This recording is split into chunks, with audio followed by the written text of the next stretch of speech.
បាទសំណបានកាយគ្រប់នឹងជំរាបសួរទៅដល់ពុកម៉ែបងប្អូនទាំងគ្នាដែលនិយមលេងនៅឆ្នោតយួនក៏ដូចជាតាមដានការឲ្យតម្រុយឆ្នោតយួនប្រចាំថ្ងៃបាទថ្ងៃនេះដែរ admin មកចែកជូននៅតម្រុយ free ជូនពុកម៉ែបងប្អូនទៀតហើយនៅថ្ងៃទី7 ខែ2 2026ណាចឹងសម្រាប់តម្រុយឆ្នោតយួនម៉ោង 4 និងម៉ោង 6 បាទចឹងសម្រាប់ការពីម្សិលមិញដែលតម្រុយដែល admin ដាក់ជូនពុកម៉ែបងប្អូនយើងគឺឃើញថាมันបានចូលច្រើនទេណាពុកម៉ែបងប្អូនយើងហើយក៏ admin អត់បានផ្ទៀងផ្ទាត់ជូនពុកម៉ែបងប្អូនទេចឹងគឺយើងបានចូលតែក្នុងខ្ទង់60ទេនៅម៉ោង 6 ណាពុកម៉ែបងប្អូនយើងចឹងកុំឲ្យខាតពេលពុកម៉ែបងប្អូនយើងទាំងអស់នេះ admin មកដាក់នៅតម្រុយថ្ងៃថ្មីជូនពុកម៉ែបងប្អូនតែម្ដងណាចឹងសម្រាប់ពុកម៉ែបងប្អូនទាំងអស់គ្នាដែលមិនទាន់បានចុច like ចុចជាវនៅលើ channel របស់ admin ក៏សូមចិត្តណាជួយចុច like ក៏ដូចជាចុចជាវម្នាក់មួយដើម្បីជាការលើកទឹកចិត្តមកដល់ការធ្វើតម្រុយដាក់ជូនពុកម៉ែបងប្អូនប្រចាំថ្ងៃបាទចឹងតម្រុយពីលេខ admin ឲ្យ4ក្រុមណាពុកម៉ែបងប្អូនយើងគឺ54 57 71 82ណាសារៈ54 71ពុកម៉ែបងប្អូនយើងយកទៅលេងរងលើក្រោមចំលេខឡើងលេខ57 85 82ណាយើងលេងគុណត្រឡប់ហើយសម្រាប់3លេខ admin មាន2គ្រាប់មាន527គុណនិង148គុណ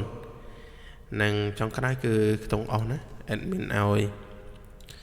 2ខ្ទង់គឺខ្ទង់50និងខ្ទង់7ណាសូមពុកម៉ែបងប្អូនស្រឡាញ់ពេញចិត្តអាចយកទៅផ្សងសំណាងបានណារកតម្រុយទាំងអស់ហើយរកតម្រុយដែលមានតែងតែដាក់ជូនពុកម៉ែបងប្អូនបញ្ជាក់ជូនណាគឺមិនមែនជាលេខច្បាស់ទេណាពុកម៉ែបងប្អូនយើងគ្រាន់តែជាតម្រុយណាបញ្ជាក់ជូនពុកម៉ែបងប្អូនកុំឲ្យថាជាលេខច្បាស់ហើយយកទៅដាក់ច្រើនមកខុសនេះខុស admin វិញអូខេណា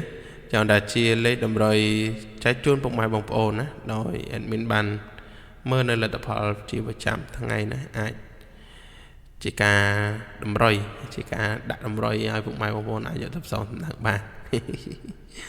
អូខេចឹង admin ក៏អរគុណទៅដល់ពុកម៉ែបងប្អូនតែងតែគាំទ្រដែលចុច like ក៏ដូចជាចុចជាវនៅលើ channel របស់ admin ណាដែលជាការលើកទឹកចិត្តហើយ admin ក៏សូមជូនពរពុកម៉ែបងប្អូនយកលេខទៅផ្សងសំណាងណាបានចូលត្រូវទាំងអស់គ្នាក៏ដូចជា admin ជូនពរពុកម៉ែបងប្អូនរកទទួលទានមានបានតែណាមកណាប្រកបដោយសុខសុវត្ថិភាពទាំងអស់គ្នា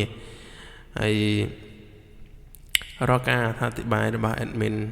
មានការខ្វះខាតលើសលួសត្រង់ណាក៏សូមមេត្តាខន្តីអភ័យទោសមកដល់ admin ផង